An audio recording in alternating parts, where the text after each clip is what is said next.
Hello again. Happy Monday, everyone. Ah, yay, it's working. Hello, happy Monday. Ah, first, first, my first attempt this afternoon just did not work, and here I am. Today, I would like to begin my 10-minute Monday art tips talking about Monet. He was elderly, painting his giant, huge water lily paintings in his studio when he was almost completely blind. It was during the war effort of World War II, where the world was in chaos and strife, and he wondered how painting flowers would be able to contribute to the war effort. And today I'm sitting here pondering the story about him working away on those flower paintings while his son was fighting at the edge. And I'm thinking about what a difference Monet made to the world and how it would be a different planet if we didn't have those Monet paintings. I've seen them, some of them, in the Vancouver Art Gallery when they had a glorious Monet exhibit. They are out of this world. And if you have never seen a Monet painting, I highly recommend you make your way to an art gallery at some point in your life. I hope to go to Paris one day and see his water lilies in person, the ones that are in Paris. Maybe one day. But in the meantime, I am going to continue to be inspired by what he contributed to the world during World War II. And today, in the strife that the world is in, and people are struggling and needing help and needing support and needing love, I realize that by painting and drawing, sometimes that can make a difference. So keep your brushes and your pencils, your pens, keep moving, keep being inspired, keep helping one another. And that is the way we are going to make a better world. So keep at it. Today, I'm going to talk to you about drawing and the importance of having a good drawing prior to starting to paint on your canvas. It really is one of the most important aspects of painting. And when I was first starting to paint, my mentor told me that it was important. All good artists are good drawers. And that made my heart fall because, like many of my students, drawing is not my favorite thing. It really isn't. But I insisted on being a good artist, so I stuck to it. Every single day I pulled out my sketchbook and I drew what was in front of me, the trees, the house, the birds, whatever. I drew and drew and drew. And it is still, to this day, it is not one of my favorite things. I don't enjoy drawing. I love to paint, but it's a means to an end. And in order to have a good painting, you need to start with a good drawing. The book I highly recommend is a book called Drawing on the Right Side of the Brain by Betty Edwards. She has a lot of valuable exercises in the book to help you with your drawing skills. And a lot of the book is getting your hand-eye coordination and getting your mind out of the way. It's very, very valuable to kind of be able to connect your hand with your what is in front of your eyes, what you are visually seeing. Very important. And she also instructs you on how to see better. And she has a lot of tricks like turning your drawing upside down and drawing things. And I often recommend this when people are painting a reflection, to turn your canvas on its edge because it will get your head out of the way. Sometimes students try to draw what they think a tree will look like instead of drawing what it actually does look like. It's really important that you shut that left brain off and get your right brain enacted, and you can actually feel the switch in your brain. And if you haven't felt that, you will be in for a ride when you get to that point. It's an amazing thing to be able to access that right side of your brain. So please get that book. Do the exercises religiously.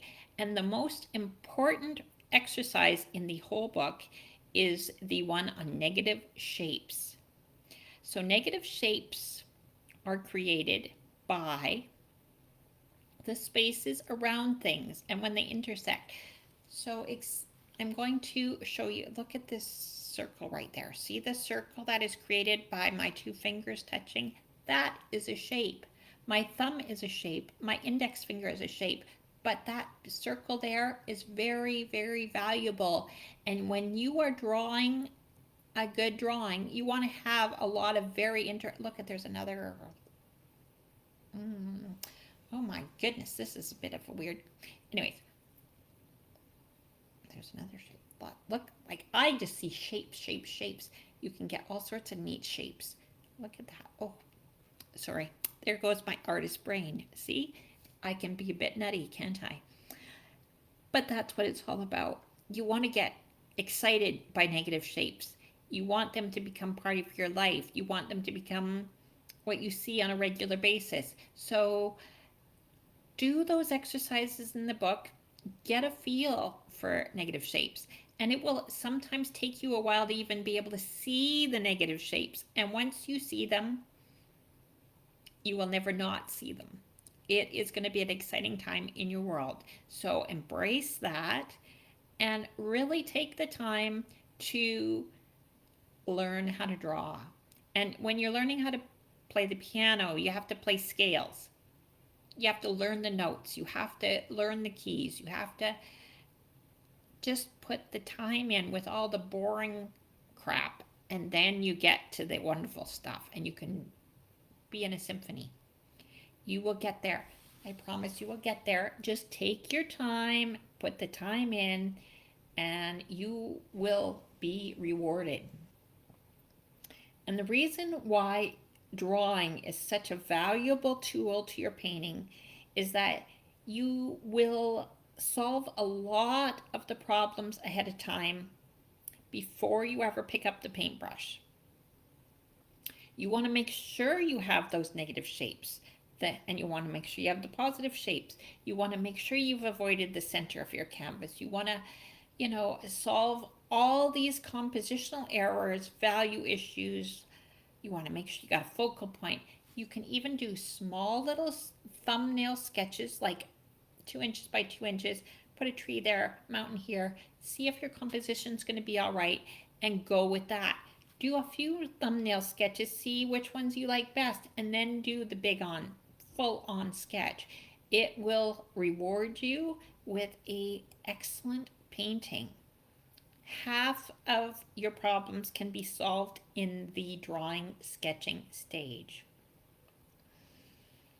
Okay, what else do I need to tell you at thumbnail sketches? Hand-eye coordinate, upside down. Oh, upside down drawing. I told you about that.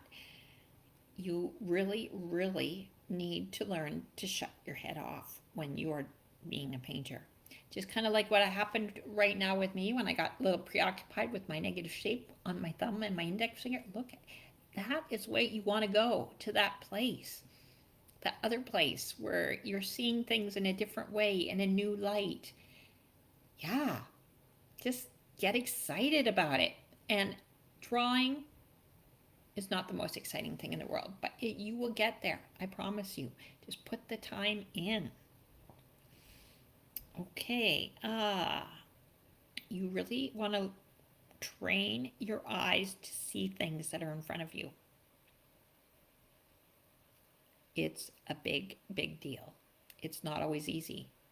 Our heads, I don't know, we're programmed to think that things are a certain way, and sometimes they're not. What is right in front of us is not what we're strange beings as human beings. But I just want you all to have fun, and you will have a lot more fun with your painting if you put the time in with your good drawing. I know, grown, but you all have the talent.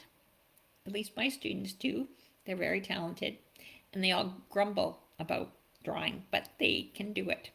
So I wish you all the best with your drawing. Keep at it. Practice every day if you can. Put some just a half an hour a day set aside for your drawing, and it will reward you tremendously. I want you to have a really good week. Let me know what you think about that. Somebody is on here watching me. I'm not sure who it is. But Maureen commented. What's your comment? Let me check out your comment here. Oh, it's not going to let me see your comment. Okay, Maureen, I will answer your comment next week because it will not come up here. Don't know why. Here, let me see if I can. It says there's no comment. Okay, sorry about that, Maureen. I'll answer you next week. But if you have a question, thank you for being here. Stay safe, everyone. Stay positive. Be kind. And I hope this 10-minute art tip has helped you. If you have any ideas or suggestions for next week, let me know. I'll talk about anything you'd like to know about.